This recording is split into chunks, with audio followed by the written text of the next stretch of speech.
Israeli Prime Minister Benjamin Netanyahu is reportedly mediating between US President Donald Trump and Russian President Vladimir Putin. According to Israeli media, Netanyahu has held both public and private calls with Putin in recent days.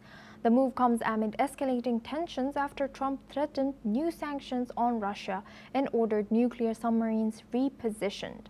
Trump has sent a special envoy to push for a ceasefire in Ukraine. He warned Moscow of fresh sanctions if no progress is made by Friday. Netanyahu's role could be crucial in easing the standoff between Washington and Moscow. Now we go back to our guest discussion with Victor Vicente. He's a Middle East expert, joins us live from Ireland. Thank you, Victor, for staying with us.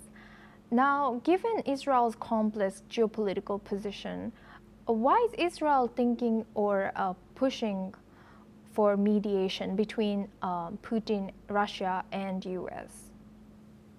Yeah, so I think at this point, the Israel diplomacy is critical. We all know that the image of the Israeli government has been damaged by multiple agents across the world, the likes of the media, NGOs, corporations, press, you name it.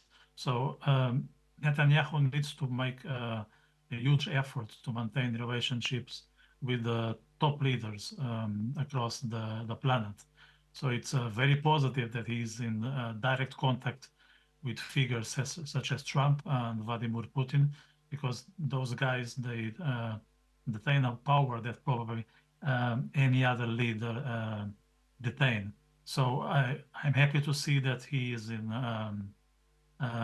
conversations with both. To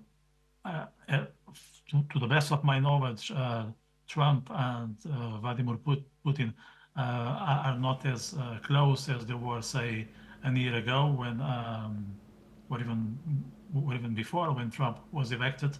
And it's important that Israel maintains good relations with both, especially because we don't want to end up in a situation where Russia is too close to Iran and will still support the Ayatollah regime, even if it's just on the surface. We know there are still ties, because that's just geopolitics.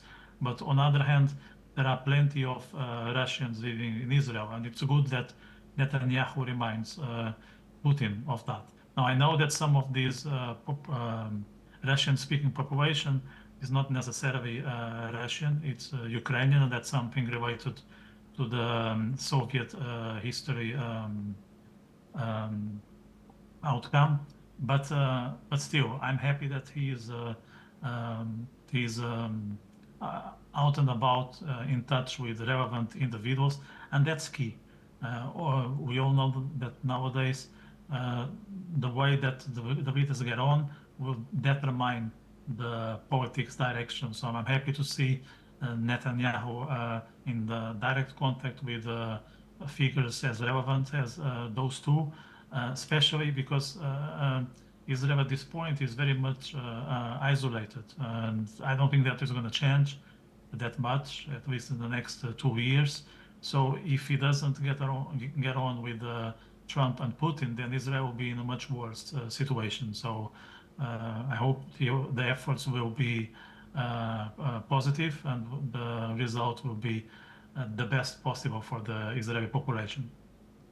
And Victor, how might this intervention impact Israel's broader relationship with the other countries in Middle East, like countries like Iran and Syria? Yeah, it's good that you mentioned Syria and Iran, because those countries were, or are, in the case of Iran, they are very close to Russia. So if I would be an Iranian regime person, I would fear the proximity between Israel and Iran. Israel and Russia. You don't want your close friend to be a friend with your enemy, and that's what is happening. And perhaps if Israel can increase their influence in the Middle East, that can also contribute to the expansion of the so-called Abraham Accords. I can see at this point that, for instance, Saudi Arabia is in the pipeline. It was for some time, but it was more of a rumor than anything else. But if Israel managed to have a decent or at least fair relation with Russia, that can send a message even to the likes of Syria, which they turned their back on Russia, but still they are someone to consider within the region.